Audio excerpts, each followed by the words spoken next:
Ya, mikrofon.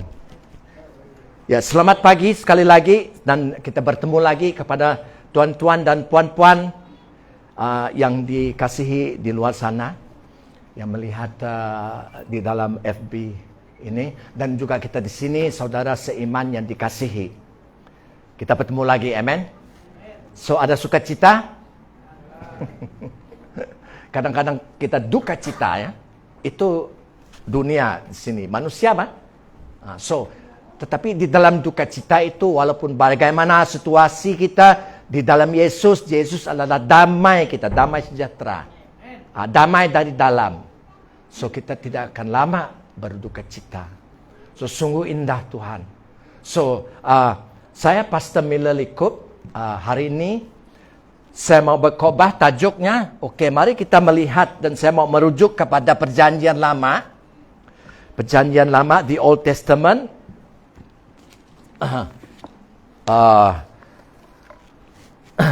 Kepada buku Mazmur, Psalm, Mazmur 111 ayat 10.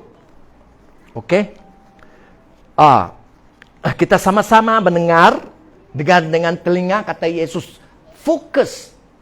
Dan bila kita yang percaya mendengar firman Tuhan oleh Roh Kudus, sesuatu keajaiban berlaku di dalam hati kita. Terang Tuhan menyala. Mazmur 111 ayat 10 saya membacanya. Permulaan hikmat adalah takut akan Tuhan. Semua orang yang melakukannya berakal budi yang baik. Pujian-pujian kepadanya tetap untuk selama-lamanya. Kita juga membaca daripada Mazmur yang sama, pasal 128 ayat 1 sehingga 4, ya. Tak payah buka Alkitab, saya akan bacanya. Adalah lebih baik kalau kita mengambil nota, tulis saja supaya kita boleh terus fokus dan mendengar, ya. So, Mazmur 128 ayat 1 sehingga 4. Berbahagialah, dalam satu perkataan adalah diberkatilah setiap orang yang takut akan Tuhan, yang hidup menurut jalan yang ditunjukkannya, hidup menurut kehendak Tuhan.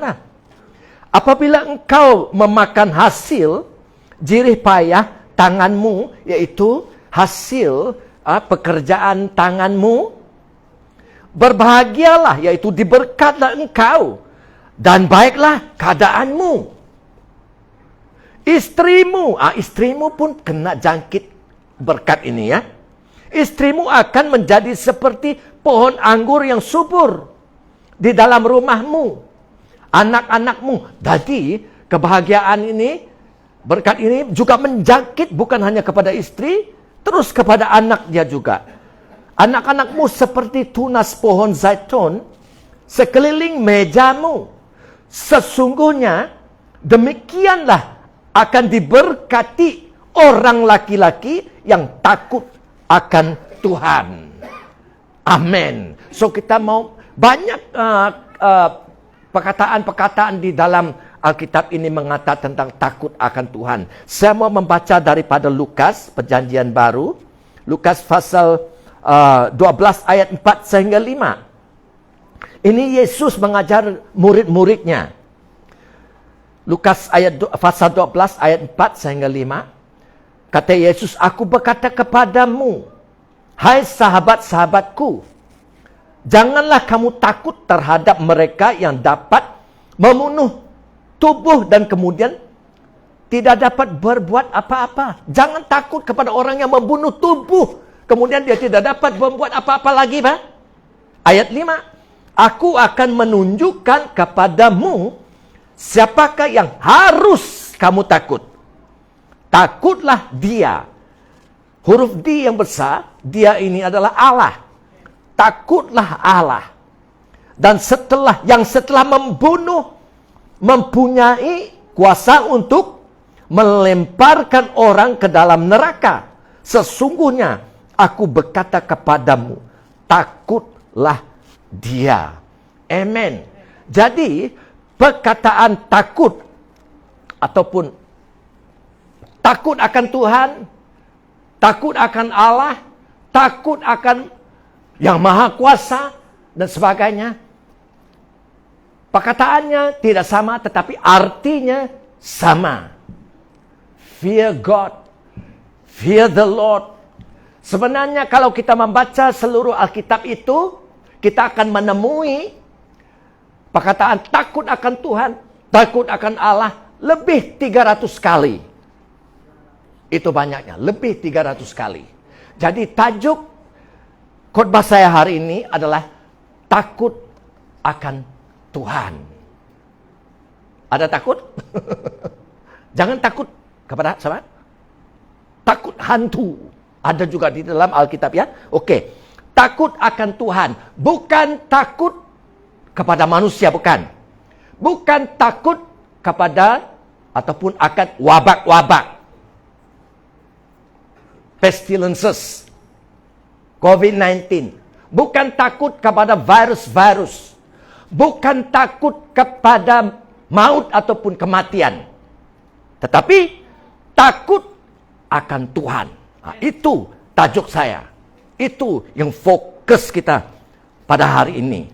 Takut akan Tuhan adalah ketakutan yang sehat. It's a healthy fear. Ketakutan yang baik, yang positif. Bukan ketakutan yang kita lari dari Tuhan. No, tidak. Bukan begitu.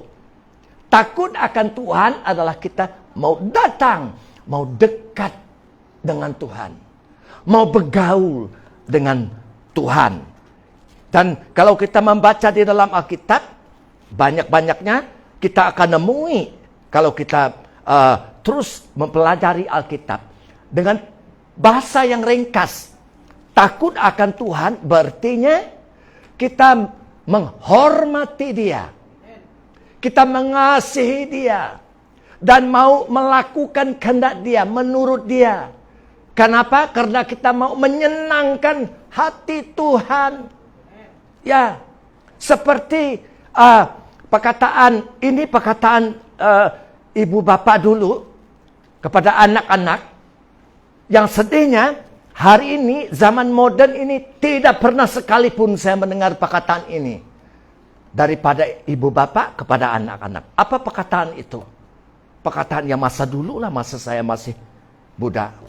Perkataan, hai anak-anak, takutlah kepada ibu bapamu. Ada mendengar perkataan itu? Orang yang muda seperti saya pernah mendengar itu. Orang yang tua tidak pernah. Orang yang tua baru-baru zaman ini ya. Takutlah kepada ibu bapamu. Apa artinya? Kalau takut kepada ibu bapamu, bukan berartinya kita sebagai anak lari dari ibu bapa, menjauhi dari ibu bapa. Tidak. Kita menghormati ibu bapa ya. Mengasihi ibu bapa. Mau menuruti ibu bapa. Mau menyenangkan ibu bapa. Itu adalah takut akan ibu bapa. Sama juga. Dalam bahasa yang senang, takut akan Tuhan. Kita menghormati Tuhan, mengasihi Tuhan, melakukan kehendak Tuhan. Kita mau menyenang hati Tuhan. Di dalam Alkitab, oke, boleh tulis Deuteronomy, the Old Testament, Perjanjian Lama, buku Ulangan, pasal 10 ayat 12.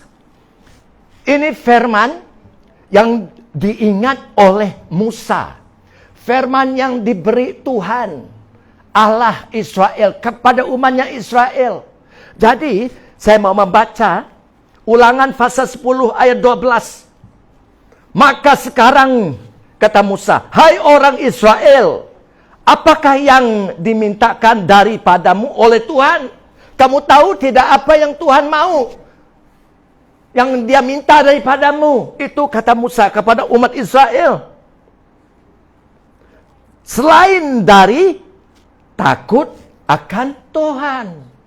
Selain dari takut akan Tuhan Allahmu. Dan kemudian ayat kemudiannya mengatakan, menerangkan kepada kita apa artinya takut akan Tuhan. Hidup menurut segala jalan yang ditunjuknya. Hidup menurut kehendak Tuhan. Ini penting. Mengasihi Dia.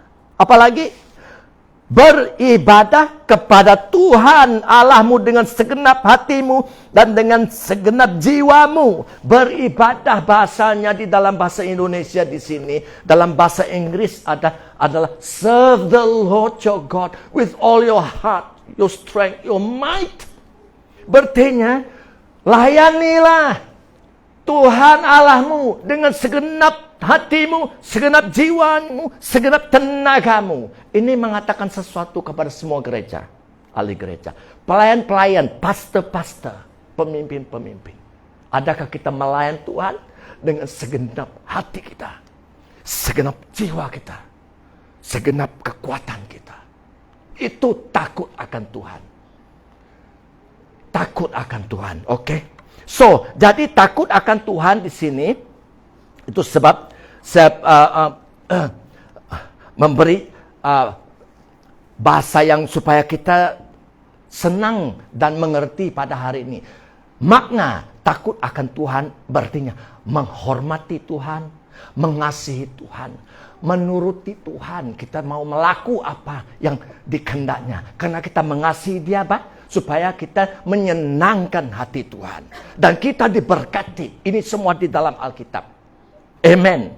So, kita melihat Kristen, yaitu gereja, harus takut akan Tuhan. Yang sedihnya, saya melihat di dalam YouTube kah, Facebook kah, gereja seluruh dunia. Sekarang, jarang-jarang ada gereja yang takut akan Tuhan. Jarang-jarang Kristen yang ada takut akan Tuhan. Kalau kita takut akan Tuhan, kita juga takut akan manusia. Apa artinya? Kita menghormati Tuhan, kita menghormati manusia. Kita mengasihi Tuhan, kita mengasihi manusia. Kita menuruti, melayani Tuhan, kita melayani manusia. Amen. Supaya hati Tuhan senang. Dan janjinya, kamu diberkat. So, very simple, senang saja. Kalau saya mau diberkat, saya harus takut akan Tuhan. The beginning of wisdom and knowledge is the fear of the Lord. And you be blessed. Amen. So, kita Kristen, gereja sekarang yang harus takut akan Tuhan, kembali kepada gereja. Gereja yang takut akan Tuhan, yang saya percaya kita di sini, ramai yang takut akan Tuhan. Tetapi, adakah semua? Kamu sendiri, saya sendiri tahu. Kita tahu ya. Tak payah tunjuk-tunjuk jari. Dari kehidupan orang itu, kita tahu. Tak payah dengar banyak mulut pun. Mungkin mulut kata yang lain, hidup lain pula. So, kita bukan menghakimi ya. Kristen yang takut akan Tuhan akan benci. Saya berhenti sebentar. Kristen yang takut akan Tuhan akan benci. Bolehkah kita Kristen benci? Benci dengan manusia, bolehkah? Tidak boleh. So, Kristen yang takut akan Tuhan harus benci dengan musuh, bolehkah? Betul. Yesus mengatakan, kasihilah musuhmu. Tetapi ada yang Tuhan mau kita benci. Apa itu? Mulai berpikirkan?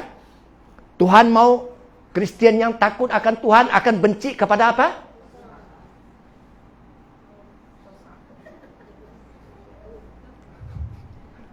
Benci kepada kejahatan. Banyak tidak kejahatan di dunia ini. Kristen yang takut akan Tuhan akan benci kepada apa lagi? Kepada dosa-dosa. Ini adalah hati Tuhan.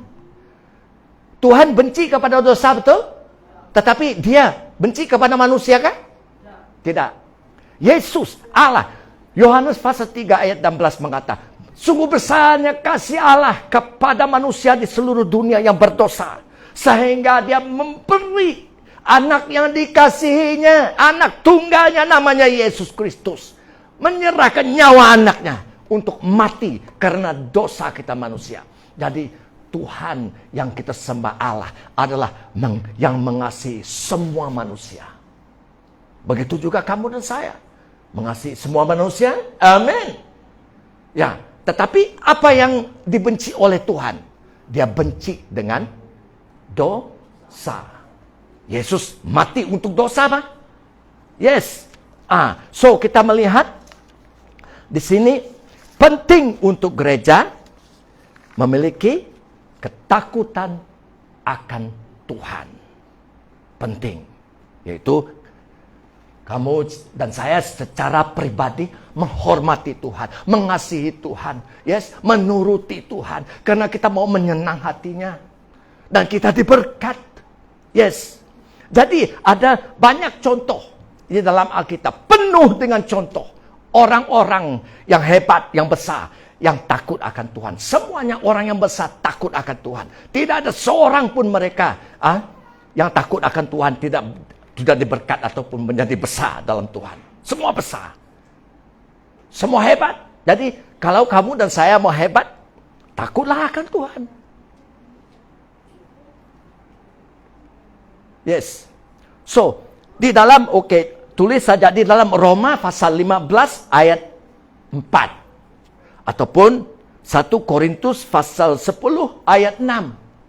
Firman Tuhan mengatakan yang telah ditulis ini di dalam Alkitab ini telah ditulis ini adalah untuk pengajaran bagi kita. Siapa kita? Gereja.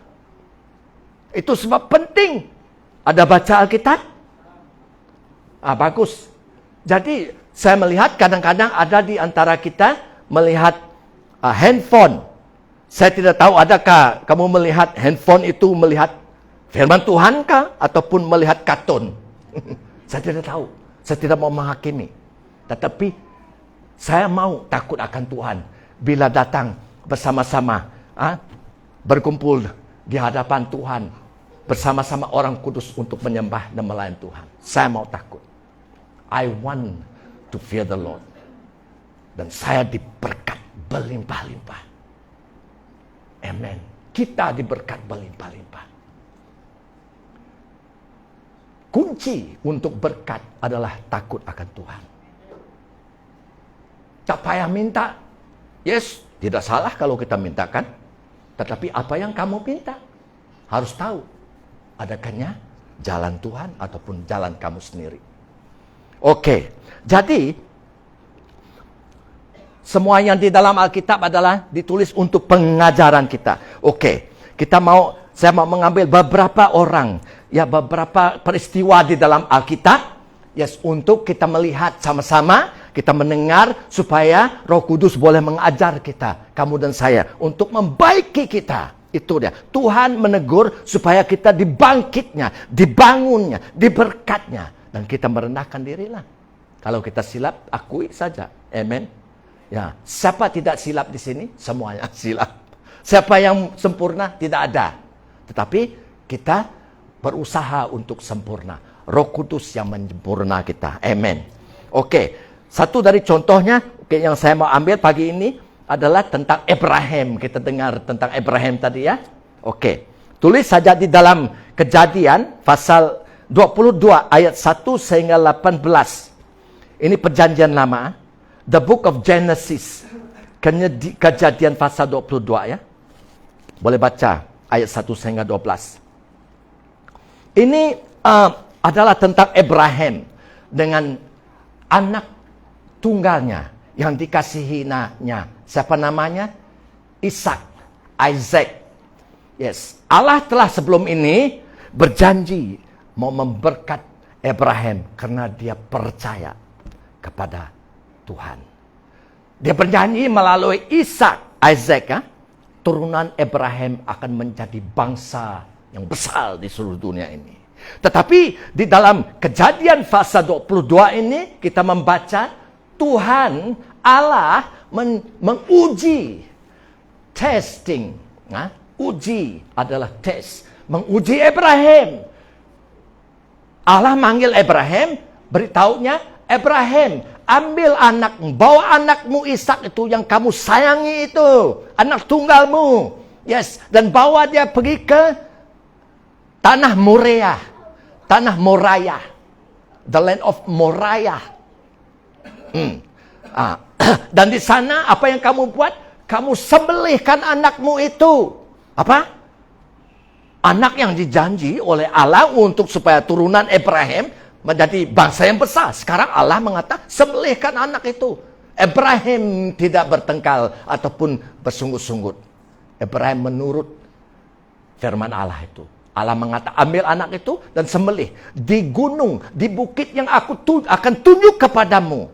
So Abraham pergilah. Dan apabila mereka sampai di tanah Moriah itu, Tuhan menunjukkan kepada Abraham, itu gunungnya. Di bukit itu, kamu akan korbankan Ishak. Korban bakaran. So, mereka berdua pergi menaik atas gunung itu. Dan dalam perjalanan, Ishak pula bertanya kepada bapaknya Abraham. Bapak, kayu-kayu ada, api ada, di manakah dombanya untuk disembelih dan dikorban? Where is the lamb? Abraham menjawab, Allah akan menyediakannya anak. Luar biasa. Jadi mereka terus berjalan dan sampai di atas bukit itu, gunung itu, di tanah Moriah. Saya mau tanya, di manakah tanah Moriahnya sekarang? Where is the land of Moriah? Di Yerusalem. Itu dia. Bila kita melihat peta dunia sekarang, Yerusalem. Dan gunung itu adalah Bukit Golgota. Jadi, Kejadian 22 ini, kisah Abraham, ditulis Allah melalui Musa. Kurang lebih 1.900 tahun sebelum Yesus datang ke dunia ini. Sudah menunjuk kepada siapa? Menunjuk kepada Yesus, anak domba Allah itu. Akan disembelih di bukit yang sama. Di bukit Golgota. Di Yerusalem. Untuk menebuskan dosa semua bangsa di dunia ini. Yang percaya pada dia. Jadi kembali kita. Jadi, Ishak mengatakan, di mana dombanya?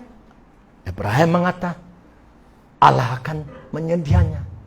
Tetapi bila sampai di gunung itu, apa Abraham buat? Abraham buat mezbah. Altar of sacrifice. Ya, mezbah korban. So, di atas mezbah itu, Abraham ambil kayu-kayu dan letak di atas mezbah itu. Dan kemudian dia ikat anaknya Ishak. Dan dia letak anaknya Ishak di atas kayu itu. Yang mengagumkan saya adalah Ishak, firman Tuhan, tidak ada mengatakan tentang apa-apa. Tidak ada mengatakan tentang Ishak bersungut-sungut ataupun bertanya, kenapa Bapak kamu mau bunuh saya ke jadi korban bakaran? Tidak ada. Dia senyap-senyap. Dia menyerahkan dirinya. Saudara yang dikasihi, lebih dikasihi Yesus. Yesus mengatakan kamu kepada saya ini, apa yang berlaku pada Ishak, anak yang dikasih bapaknya Abraham, juga berlaku kepada aku di Bukit Golgota. Menunjuk kepada Yesus yang akan datang. Kurang lebih 2000 tahun kemudian, yaitu 1900 tahun. Anak Bapa yang dikasih Bapa disembelih, domba Allah menjadi korban untuk menghapuskan dosa-dosa kamu dan saya, manusia. No buat. Sebelum dia berlaku, Allah telah melihat dia berlaku. Firman Tuhan mengatakan, Jesus was crucified at the foundation of the world. Yesus telah pun dikorban sebelum bumi ini dicipta. Ajaib. Hanya Roh Kudus boleh membuka mata kita bila kita membaca firman Tuhan ini. Ini ajaib.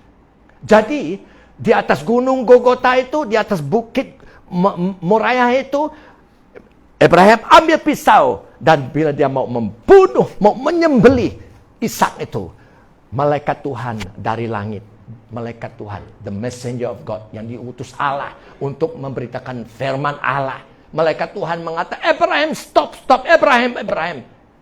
So Abraham menyahut.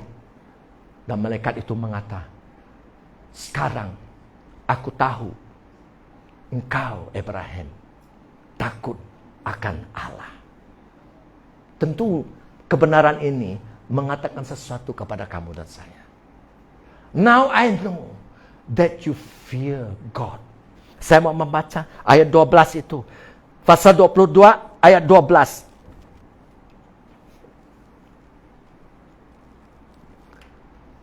Ayat 11 mengatakan, bila Abraham mau nyembelih anaknya, malaikat Tuhan berseru dari langit, Abraham, Abraham. Sahut Abraham, ya Tuhan. Lalu ia berfirman, jangan bunuh anak tu, dan jangan kau apa-apakan dia, sebab telah ku ketahui sekarang bahwa engkau takut akan Allah, dan engkau tidak segan-segan untuk menyerahkan anakmu yang tunggal kepadaku, kata Tuhan.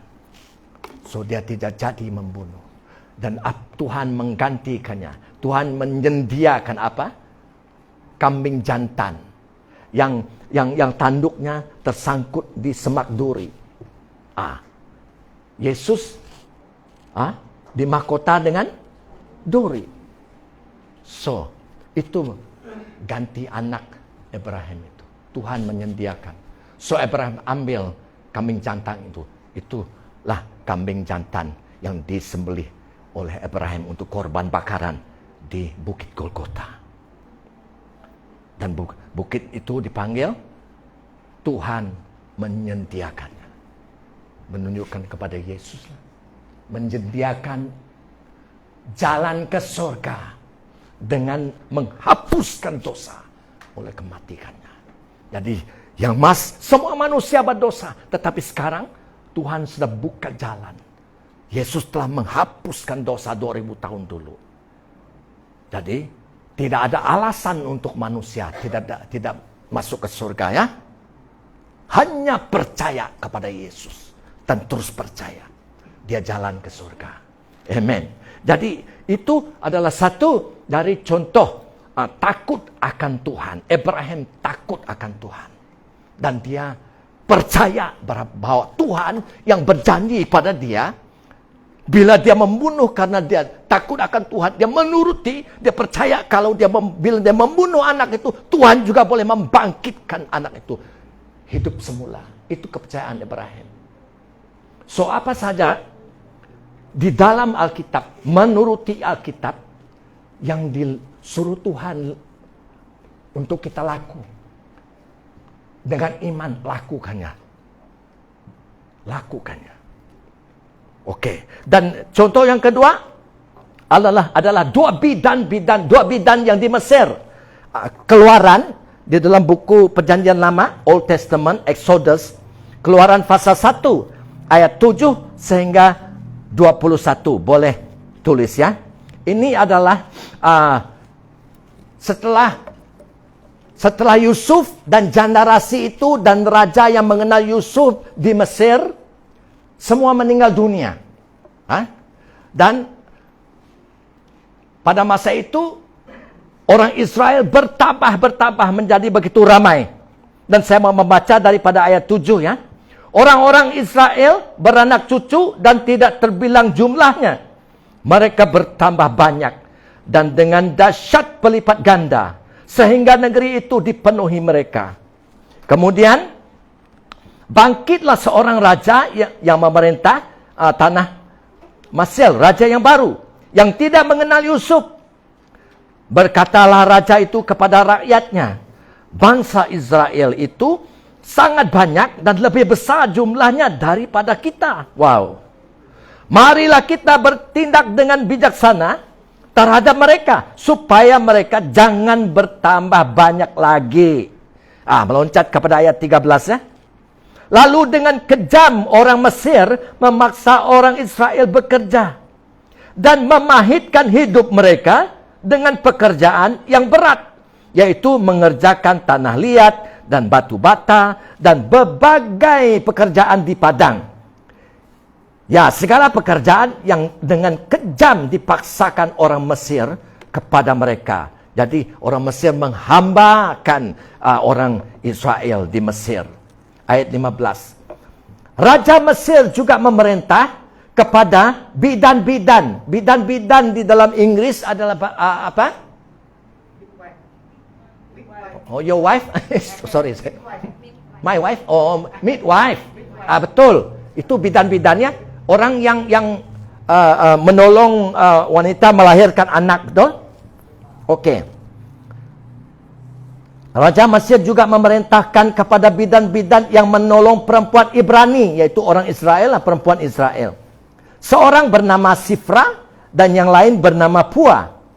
Kata raja, apabila kamu menolong perempuan Ibrani pada waktu bersalin, kamu harus memperhatikan waktu anak itu lahir. Kalau anak itu keluar rahimnya, sudah lahir. Jika anak itu laki-laki, kamu harus membunuhnya. Wah, ini perintah raja. Tetapi jika anak perempuan, bolehlah ia hidup.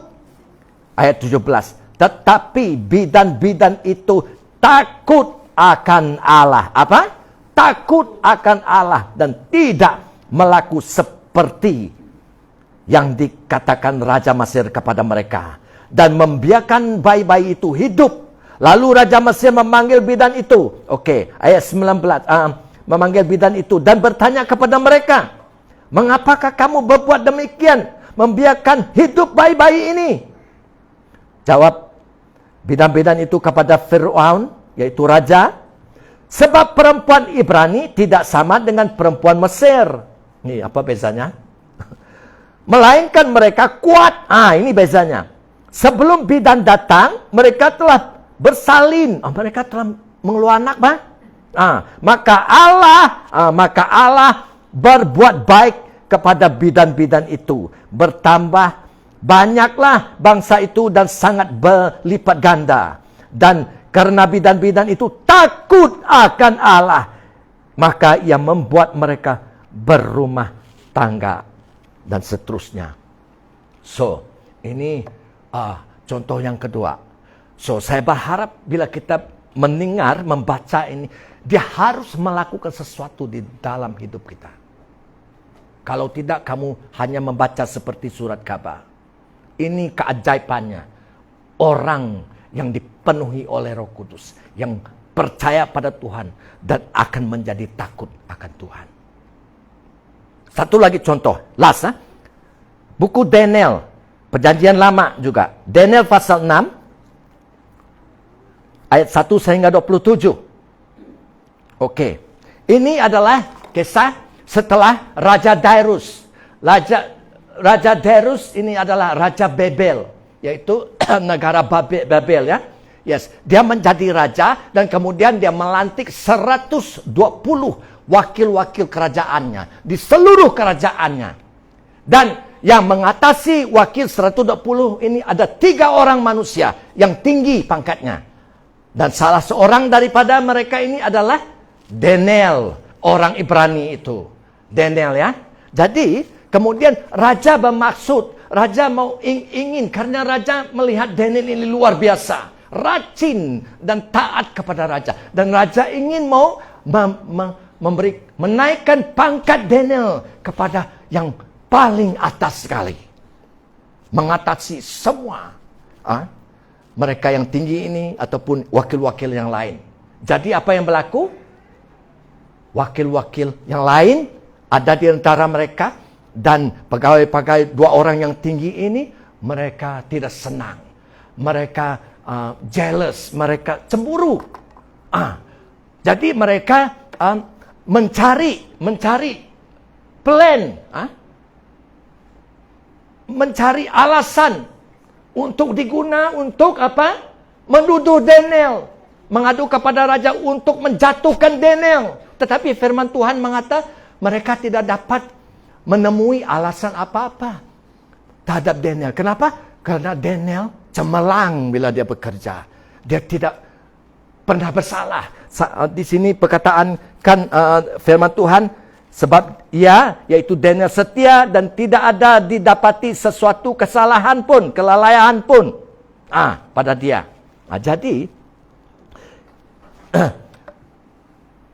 Jadi kemudian saya membaca lagi ya, ayat 6. Maka berkatalah orang-orang itu, orang-orang yang cemburu dengan Daniel, mau menjatuhkan dia.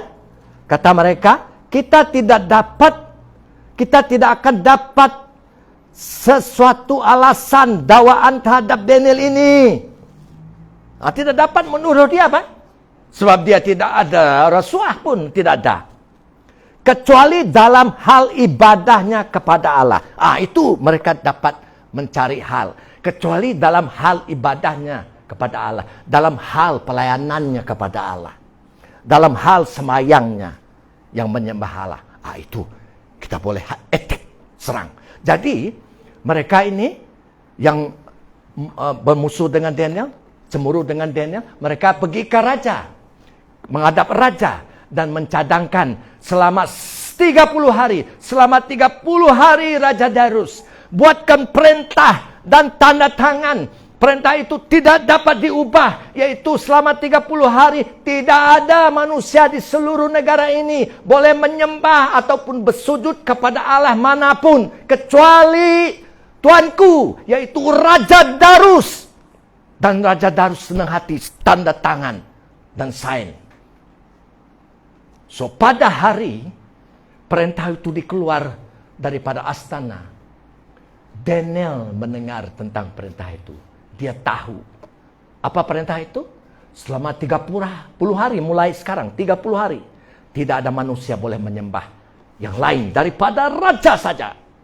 Wah, jadi apa yang dilakukan Daniel? Ayat 11. Demi didengar Daniel. Daniel mendengar, dia tahu bahwa surat perintah itu telah dibuat. Pergilah ia ke rumahnya. Rumah siapa? Rumah Daniel sendiri. Dalam kamarnya, yaitu dalam biliknya, bilik atas, ada tingkat-tingkat yang terbuka ke arah Yerusalem. Yaitu bila orang Ibrani mau menyembah, mereka akan membuka tingkap. Bila mereka jauh dari Yerusalem, dan mereka akan menghadap Yerusalem untuk menyembah. Ini di dalam perjanjian lama ya. Dan 3 kali sehari ia berlutut. Siapa berlutut? Daniel berlutut 3 kali sehari. Dia berdoa, berdoa serta memuji Allahnya. Jadi dia buat 3 perkara. Dia berlutut, menyembah Allahnya, dia berdoa dan memuji Allahnya. Seperti yang biasa dilakukannya. Jadi tanya diri sendiri, apakah kebiasaan saya di dalam hidup saya sebagai seorang murid Yesus? Tahu jawab sendiri ya. Bagi saya tahu kebiasaan saya. Tanya anak saya. Saya tidak perlu memegang-megah diri saya. Jangan salah paham. Tidak salah kalau kita berkemah 1 malam bawa keluarga. Itu baik. Itu patut dilakukan. Bersama keluarga kan? Tetapi Tuhan memberi kita 12 jam 1 hari, 12 jam 1 malam. Bagaimana kamu menggunakan jam itu? Penting. Sangat penting. Yes. Kalau mau hebat, pandai-pandailah atur jam itu.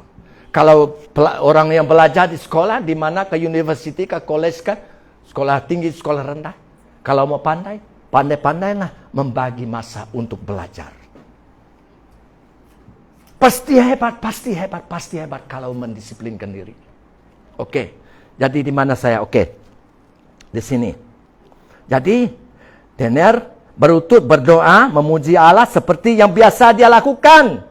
Lalu orang-orang yang menuduh dia tadi, yang tidak suka dengan dia, bergesa-gesa masuk dan mendapati Daniel sedang berdoa dan memohon kepada Allah.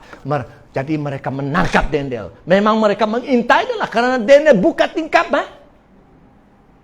So saya tanya kita sendiri. Kalau kita di Babel, dan kerajaan Babel mengatakan kamu dan saya gereja tutup 30 hari. Tidak boleh menyembah Allahmu. Hanya menyembah Raja Darius. So semua gereja, ya kita menuruti kerajaan, bah. Itu yang sering saya dengar. Tetapi saya mau tanya, apa yang perintah kerajaan untuk gereja sehingga gereja menjadi takut? Jangan salah paham. Bila saya mengata, jangan takut kepada manusia, takut kepada Allah. Itu yang terbaik. Kita tidak benci dengan orang, kita tidak menantang orang. Kita tidak bersalah berdosa terhadap siapa-siapa. Orang Kristen yang benar adalah yang terbaik bagi saya melihat. Ya tidak akan membunuh, ya tidak akan rasuah, ya tidak akan menipu orang, ya akan terus baik dengan orang. Ini orang yang takut akan Tuhan. Jadi tanya, kalau raja suruh kamu, orang Kristen, lockdown, jangan pergi gereja. Jangan ada menyanyian nyembah, jangan ada tumpang tangan, jangan mengadakan perjamuan Tuhan. Mana satu kerajaan yang kamu dan saya mau ikut? Saya akan ikut kerajaan yang mengatas sekali kerajaan di dunia ini, kerajaan Allah. Nah, itu sebab kamu di sini yang dekat sama saya, kamu tahu apa yang kita laku. Waktu kebaktian kita kebaktian. Yes. Waktu tumpang tangan, kita tumpang tangan. Bagaimana kita boleh membaptis orang di dalam air kalau tidak jauh-jauh kan? Ridiculous. Gereja harus kembali takut akan Tuhan. Dan gereja diberkat. Kenapa banyak masalah? Karena tidak takut akan Tuhan. Tidak menghormati Tuhan. Tidak mengasihi Tuhan. Tidak menuruti Tuhan. Supaya Tuhan senang hati dan memberkati. Ini hidup saya, saksi hidup saya senang saja. Saya takut akan Tuhan dan terus belajar takut akan Tuhan. Tidak pernah kekurangan. Sakit, tidak lama. Pernahkah siapa di sini, bukan saya sombong, melihat saya tidak ada di gereja hari Minggu ataupun hari doa syafaat? Kecuali ada kecemasan. Sebab kita harus takut akan Tuhan. Amen. So, di mana saya? Oke. Jadi, apa yang berlaku bila Raja Darus itu mengeluarkan perintah sebab dia setuju dengan orang-orang yang mau menjatuhkan Daniel? Yaitu kalau ada orang dalam 30 hari ini menyembah dewa-dewa ataupun Allah yang lain, kecuali Raja Darus, mereka ditangkap, mereka akan dibuang ke dalam gua apa? Gua singa. Habis cerita. So Daniel ditangkap. So adakah Daniel takut? No. Dia tidak takut kepada manusia, dia takut kepada Tuhan. Dia jauh dari Yerusalem. Dia dalam buangan, Pak. Kita di sini kucing bila-bila boleh dalam kebaktian, tetapi masih juga Kristen lemah. Ada berkobar-kobar. On fire for the Lord. Panas dengan Tuhan. Itu tanggung jawab kita sendiri. Nobody can make you hot for the Lord except you and the Lord. That touch you. Tidak ada. Hanya Tuhan boleh memberi panas, fire, koba-koba untuk dia sendiri. Jadi Daniel dilempar di dalam gua singa. Dan Raja Darus suka dengan Daniel. Raja Darus tidak makan semalaman mengenang Daniel di dalam gua singa itu. Habislah Daniel, hancur. Dimakan singa. Yes. So, pada besok paginya, Raja Darus bangun. Ayat 20, pagi-pagi sekali ketika fajar menyingsing, bangunlah raja dan pergi dengan buru-buru ke gua singa. Dan ketika ia sampai dekat gua itu, berserulah ia kepada Daniel dengan suara yang sayu. Oh, sedih. Berkata ia kepada Daniel, Daniel, hamba Allah yang hidup, Allahmu yang kau sembah dengan tekun telah sanggupkah Ia melepaskan engkau dari singa-singa itu? Ayat 22. Lalu kata Daniel kepada raja, "Ya raja, kaulah kekalah hidupmu." Betapa leganya hati raja bila dia mendengar Daniel itu menjawab dia. Ayat 23. "Allahku," kata Daniel, "Allahku telah mengutus malaikatnya untuk mengatupkan mulut singa-singa itu, sehingga mereka tidak mengapa-apa aku. Karena ternyata aku tidak bersalah di hadapannya. Aku tidak berdosa di hadapan Allahku." Itu kata Daniel. Dan apalagi, tetapi juga di hadapan Tuanku. Aku juga tidak bersalah di hadapan Tuanku. Nah, itu kata Daniel.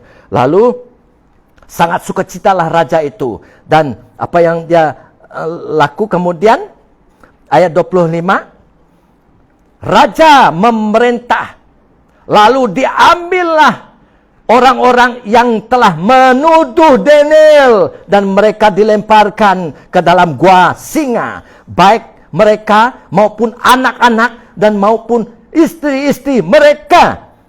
Belum lagi mereka sampai ke dasar gua itu, singa-singa itu telah menerkam mereka, bahkan meremukkan tulang-tulang mereka. Orang yang mencadangkan kejahatan untuk Daniel, kejahatan itu menimpa mereka sendiri. Saya melihat berkat Tuhan berlimpah-limpah di dalam seluruh Alkitab pada orang Tuhan yang takut akan Tuhan. Jadi apakah boleh kamu pelajari dari ini? Tanya sendiri. Roh Kudus boleh mengajar. Tetapi apa yang saya tahu di sini, ini ada satu is a lesson, satu pelajaran yang untuk kita, untuk gereja Yesus Kristus sekarang, supaya kamu dan saya sepenuhnya, komplit, sepenuhnya mempercayakan diri kita kepada Tuhan tanpa was-was. Dan bersandar pada Tuhan. Percaya. Ya, banyak mengatakan aku percaya. Tetapi benarkah? Percaya sepenuhnya 100%. Dan bersandar kepada Tuhan. Walau apapun berlaku. Karena kamu dan saya tahu firman Tuhan. That's why it's very important to know the word of God. You be confident. Who is your confidence? Siapa keberanianmu? Tuhan. Amen. Jadi, dalam Matius saya baca, kurang-kurang 7 kali Yesus marah. Yesus menegur murid-muridnya. You of little faith. Kenapa kamu kurang iman? Why? Dia tidak mau orang kurang iman. Bagaimana gereja? Ada bertambah iman kah? Kepercayaan? Bagaimana kita mau bertambah iman? Supaya iman kita, our faith, kepercayaan kita terus tumbuh-tumbuh. Wah, bagaimana? Iman datang dari mendengar firman Tuhan. Pagi ini, saya percaya kamu mendengar firman Tuhan, iman tumbuh, bangkit, bangun. Amen. Yes. Kita membaca firman Tuhan, kita juga mendengar, ya. Yes. Jadi takut akan Tuhan pasti mengubahkan gereja itu. Pasti mengubahkan pribadi orang itu. Bukan kamu dan saya mengubah kita. Bukan gembala ataupun pastor ataupun pemimpin mengubah orang. Tidak. Mereka hanya mengajar supaya menunjuk kita kepada Yesus yang punca kehidupan kita. Roh Kudus mengubah. Amen. Jadi, berapa lama sudah kita di dalam Tuhan? Ada yang lama, harus ujikan diri. You test yourself or not? Whether you are in faith. Uji, examine yourself. Periksakan hidup diri kita. Jangan tunjuk orang lain. Periksa. Saya mau periksa Tuhan. Saya mau memeriksa hidup saya. Adakah saya masih percaya pada Tuhan? Uji. Periksa. Tes. Tanya diri kamu. Adakah kamu benar orang Kristen? Adakah Yesus di dalam kamu? Adakah kamu dan saya benar orang yang dilahirkan kembali, dipenuhi oleh Roh Kudus? Benarkah? Ataupun hanya datang ke gereja, mengikut-ikut saja? Ya, orang Israel di dalam Keluaran di Mesir, berapa banyak orang keluar dari Mesir? Kurang lebih 2 juta. Tapi banyak di antara mereka seikut-ikut saja. Kenapa? Mereka melihat mujizat. Ada hadirat Tuhan. Wah, seronoknya. Begitu juga di gereja sekarang. Ada orang belum benar-benar Kristen. Belum benar-benar percaya. Tetapi dia datang ke gereja. Karena seronok hadirat Tuhan. Wah, hebatnya. Tidak ada mujizat menyelamat kita manusia. Mujizat hanya mengangkatkan iman kamu, menunjukkan kamu kepada Dia yang melakukan mujizat. Siapa namanya? Yesus Kristus. Itu sebab Yesus mengatakan di dalam gereja itu ada kambing, ada domba. Dia tahu, I come and knock at your doors. Kepada siapa? Kepada gerejanya. Pintu hati manusia. Karena dia tahu di dalam gerejanya ada yang kami belum percaya. Jadi uji. Test yourself. Uji. Adakah kamu benar anak Allah? Adakah kita benar dilahirkan kembali? Ciptaan baru. Benar? Uji. Dan harus ada buahnya. Cek. Kalau saya dilahirkan kembali, apa hal saya tidak naik buah? Tidak khawatir. Biasa-biasa saja.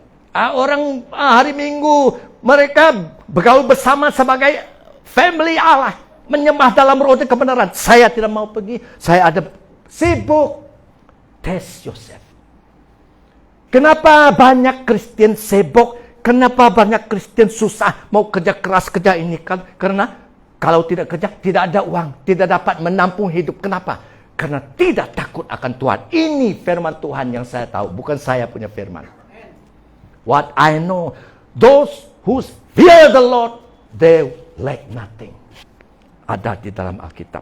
Mereka diberkat. Mereka tidak kekurangan. Mereka sukses. Amen.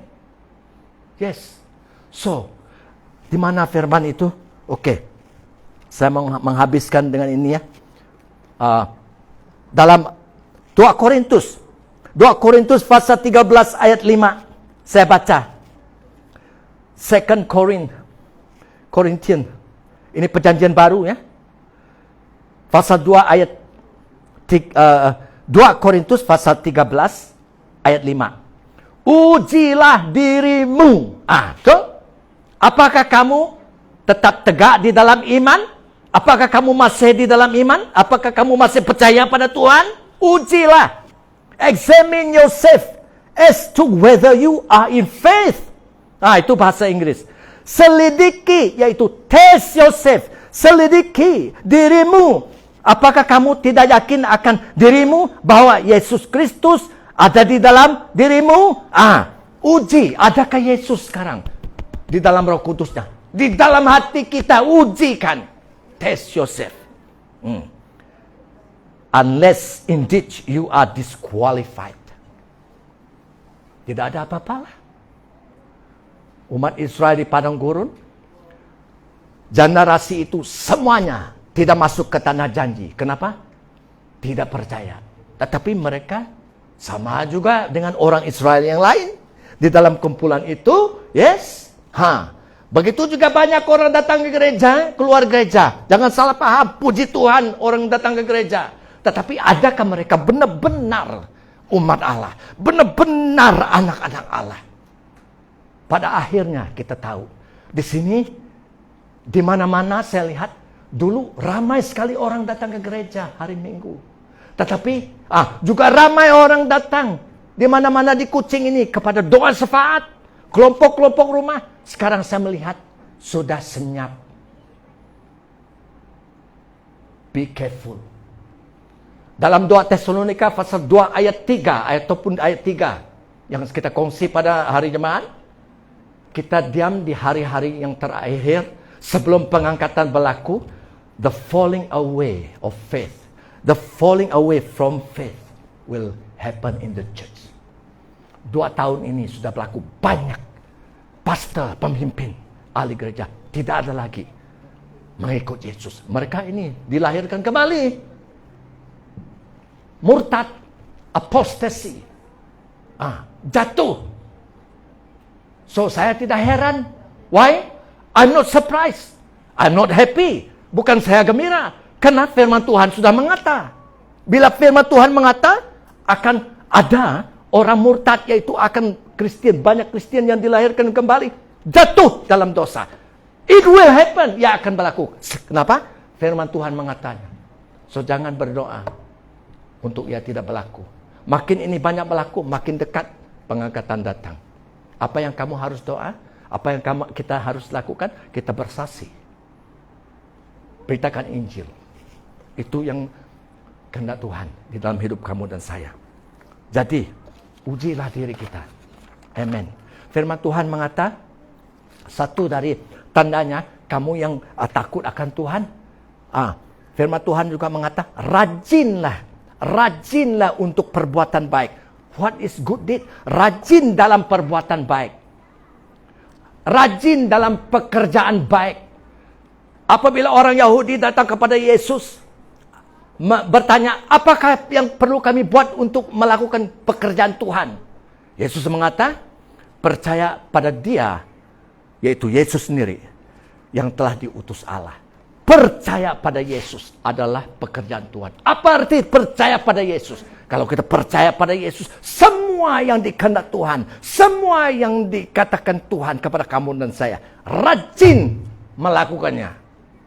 Itu adalah takut akan Tuhan. I want to be. Rajin di dalam bahasa Inggris di sini adalah zealous. Be zealous in good work. Zealous itu dalam bahasa Melayu tidak ada, tetapi dalam bahasa yang kita mengerti di sini, tak sabar-sabar. Kalau kita menunggu bus itu sudah setengah jam tidak datang, tak sabar-sabar, marah kita, ya, betul? Tetapi bukan begitu arti tak sabar-sabar ini. Rajin, berarti kita tak sabar-sabar menunggu hari Minggu untuk menyembah bersama keluarga Allah di gereja. Kita tak sabar-sabar untuk menyanyi kepada Tuhan. Tak sabar-sabar untuk menyiapkan apa lagu yang kau mau saya pimpin jemaat pagi hari ini. Tuhan, bagaimana? Tunjukkan saya Roh Kudus. Saya berdoa supaya tim kami berharmoni. Bila kami mempersembahkan nyanyian dan musik-musik ini, surga turun ke bumi. Tak sabar-sabar. Itu harus berlaku. Tak sabar-sabar saya membaca firman Tuhan.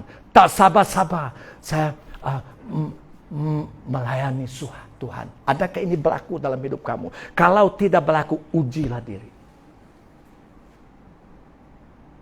So bagaimana mau? Takut akan Tuhan senang.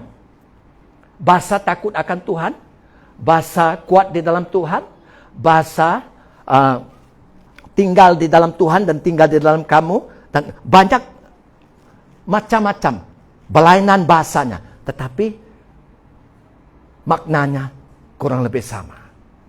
So bagaimana kita mau takut akan Tuhan? Pergaulan dengan Yesus, pergaulan sentiasa bergaul dengan Tuhan. Apa itu? Kita mendengar. Hari ini kita mendengar firman Tuhan, ya. Kita membaca, yes. Kita baca, kita belajar firman Tuhan, kita merenung, yes. Bukan hanya itu, kita melakukan firman Tuhan. Pasti ada takut akan Tuhan. Kemuliaan bagi Yesus Kristus kekal selama-lamanya. Amin. Haleluya. Yes. Amin. Oke. Yes, kita bertemu minggu depan, ya. Tuhan memberkati.